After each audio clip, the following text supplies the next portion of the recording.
आजचा आपला पहिला प्रश्न आहे, खालीलपैकी कोणता दिवस भारतीय सेना दिवस म्हणून साजरा केला जातो? याचं उत्तर आहे पर्याय क्रमांक 3, 15 जानेवारी. 15 जानेवारी हा दिवस दरवर्षी भारतामध्ये भारतीय सेना दिवस म्हणून साजरा केला जातो.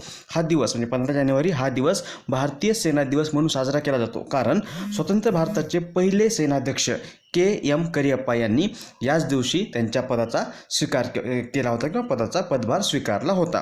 करियप्पा यांनी 15 जानेवारी 1949 या दिवशी ब्रिटिश काळातील जनरल रॉय फ्रान्सिस बुचर यांच्याकडून सेनाध्यक्ष या पदाचा पदभार स्वीकारला होता. त्यामुळे 15 जानेवारी हा दिवस दरवर्षी भारतामध्ये सेना दिवस म्हणून साजरा केला जातो. शीखांचे 10वे धर्मगुरू गुरु गोविंद सिंग यांच्या 350व्या जयंतीनिमित्त किती रुपयांचे विशेष नाणे नुकतेच जारी करण्यात आले आहे? याचं उत्तर आहे पर्याय क्रमांक 4, 350. शीखांचे 10वे धर्मगुरू गुरु गोविंद सिंग यांच्या 350व्या जयंतीच्या निमित्तानं नुकतंच भारताचे पंतप्रधान नरेंद्र मोदी यांच्या हस्ते 350 रुपयाचं एक विशेष नाणं जारी करण्यात आलेलं आहे. उत्तर आहे पर्याय क्रमांक 4, 350. पुढचा प्रश्न, भारतीय लष्कराची यशोगाथा सांगणाऱ्या उरी द सर्जिकल स्ट्राईक या चित्रपटाचे दिग्दर्शक कोण आहेत? उत्तर आहे पर्याय क्रमांक 1, आदित्य धर. उरी द सर्जिकल स्ट्राईक हा चित्रपट नुकताच प्रदर्शित झालेला आहे. या चित्रपटाचे डायरेक्टर किंवा दिग्दर्शक आहेत आदित्य धर. हा जो चित्रपट आहे तो चित्रपट जम्मू काश्मीरमधल्या उरी या ठिकाणी पाकिस्तानच्या दहशतवाद्यांनी 18 सप्टेंबर 2016 या दिवशी हल्ला केला होता. त्या हल्ल्यामध्ये भारताचे जवळपास 19 जवान शहीद झाले होते. या हल्ल्याचं प्रत्युत्तर म्हणून भारतीय लष्कराने ठीक 11 दिवसानंतर म्हणजे 29 सप्टेंबर 2016 या दिवशी POK म्हणजे पाकव्याप्त काश्मीरमध्ये जवळपास 15 किलोमीटर आत जाऊन पाकिस्तानचे 3 लॉन्चिंग पॅड उद्ध्वस्त केले होते व पाकिस्तानचे 30 दहशतवादी ठार मारले होते. आणि या मोहिमेसाठी गेलेले सर्व भारतीय जवान सुखरूप परतही आले होते. आणि ह्याच पूर्ण घटनेची मीमांसा करणारा हा चित्रपट आहे उरी द सर्जिकल स्ट्राईक. आणि या चित्रपटाचे दिग्दर्शक आहेत आदित्य धर. म्हणजे उत्तर आहे पर्याय क्रमांक 1, आदित्य धर.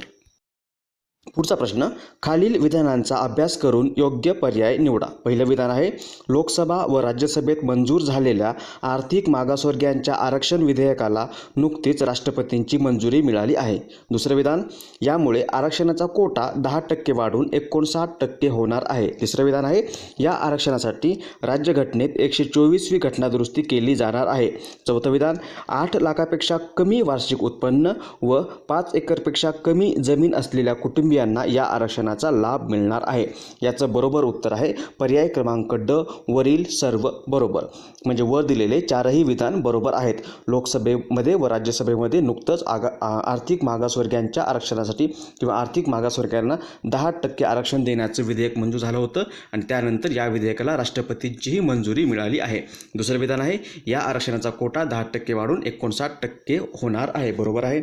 सध्या सेंट्रल लेवलला 49% एवढं आरक्षण होतं. आता हे 10% वाढल्यामुळं आरक्षणाचा कोटा 59% होणार आहे. तिसरं विधान पण बरोबर आहे. या आरक्षणासाठी राज्यघटनेमध्ये 124वी घटनादुरुस्ती केली जाणार आहे. आणि चौथं विधान ही अगदी बरोबर आहे. 8 लाखापेक्षा कमी वार्षिक उत्पन्न किंवा 66,666 मासिक उत्पन्न एवढं उत्पन्न असणाऱ्या तसंच 5 एकरपेक्षा कमी जमीन असणाऱ्या कुटुंबियांना या आरक्षणाचा लाभ मिळणार आहे. म्हणजेच उत्तर आहे पर्याय क्रमांक 4, वरील सर्व विधाने बरोबर आहेत. पुढचा प्रश्न, हा प्रश्न आहे आपला यापूर्वीच्या प्रश्नाशी निगडीतच प्रश्न आहे. प्रश्न आहे, डॅश डॅश हे केंद्राने नुकताच आणलेला ऐतिहासिक सवर्ण आरक्षण कायदा लागू करणारे भारतातील पहिले राज्य आहे. याचं उत्तर आहे पर्याय क्रमांक 1, गुजरात. गुजरात हे राज्य जे आता केंद्राने नुकतंच 10% आरक्षण आर्थिक मागासवर्गीयांना 10% आरक्षण लागू केलेलं आहे. ते आरक्षण लागू करणारं भारतातील पहिलं राज्य आहे गुजरात. गुजरात या राज्यामध्ये सर्वप्रथम हे आरक्षण लागू झालेलं आहे. पहिलं राज्य आहे गुजरात आणि गुजरातनंतर झारखंड या राज्यामध्ये हे 10% आर्थिक दुर्बलांसाठीचं आरक्षण लागू करण्यात आलेलं आहे. म्हणजेच पहिलं राज्य आहे गुजरात, त्यानंतर आहे झारखंड. इथे गुजरातचा उल्लेख आलेला आहे मॅपमध्ये बघा. हे आहे गुजरात. गुजरातची राजधानी आहे गांधीनगर. गुजरातचे सध्याचे राज्यपाल आहेत ओम प्रकाश कोहली आणि गुजरातचे सध्याचे मुख्यमंत्री आहेत विजय रुपानी. आणि हेच गुजरात राज्य भारतामध्ये सर्वाधिक समुद्रकिनारा लाभलेलं राज्य आहे. आणि आपला जो मूळ प्रश्न आहे 10% आरक्षण सर्वप्रथम लागू करणारं राज्य आहे गुजरात. पर्याय क्रमांक 1.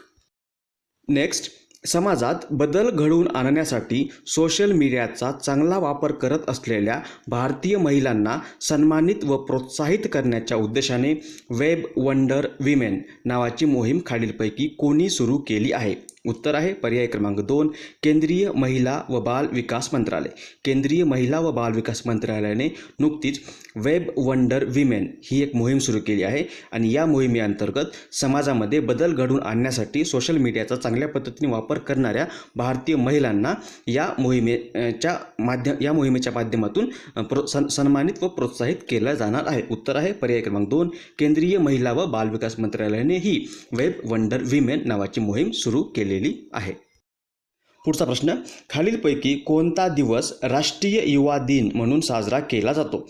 उत्तर आहे पर्याय क्रमांक 2, 12 जानेवारी. 12 जानेवारी हा दिवस म्हणजेच स्वामी विवेकानंद यांचा जन्मदिवस आहे आणि स्वामी विवेकानंद यांचा जन्मदिवस म्हणजेच 12 जानेवारी हा दिवस 1984 साली राष्ट्रीय युवा दिन म्हणून साजरा करण्याची घोषणा झाली आणि त्यानंतर 1985 या वर्षीपासून दरवर्षी हा दिवस म्हणजे 12 जानेवारी हा दिवस राष्ट्रीय युवा दिन म्हणून साजरा केला जातो. उत्तर आहे पर्याय क्रमांक 2, 12 जानेवारी. पुढचा प्रश्न, भारताची गगनयान मिशन ही योजना यशस्वी झाल्यानंतर भारत अंतराळात मानवाला पाठविणारा जगातील कितवा देश असेल? याचं उत्तर आहे पर्याय क्रमांक 3, चौथा. इस्रोचे अध्यक्ष के शिवन यांनी नुकतीच एक प्रेस कॉन्फरन्स घेतलेली आहे, एक पत्रकार परिषद घेतलेली आहे. त्या परिषदेमध्ये त्यांनी 2018 या सालामध्ये इस्रोने केलेल्या विशेष मोहिमांची माहिती दिली. तसंच डिसेंबर 2021 मध्ये गगनयान मिशन राबवलं जाणार असल्याची माहिती त्यांनी नुकतीच दिलेली आहे. आणि हे जर मिशन म्हणजेच गगनयान मिशन हे यशस्वी झालं, गगनयान मिशन हे भारताचं एक अंतराळात मानवाला पाठवण्याचं मिशन आहे आणि हे मिशन यशस्वी झाल्यानंतर भारत हा जगातील चौथा देश बनेल ज्याने अंतराळामध्ये मानवाला पाठविलेलं आहे. यापूर्वी रशियाने सर्वप्रथम मानवाला अवकाशामध्ये पाठवलं होतं. युरी गागरिन हा जगातील पहिला व्यक्ती आहे जो अंतराळामध्ये गेला होता. त्यानंतर अमेरिकेनं आणि त्यानंतर चीन अशा 3 देशांनी आतापर्यंत मानवाला यशस्वीरित्या अंतराळात पाठवलेलं आहे.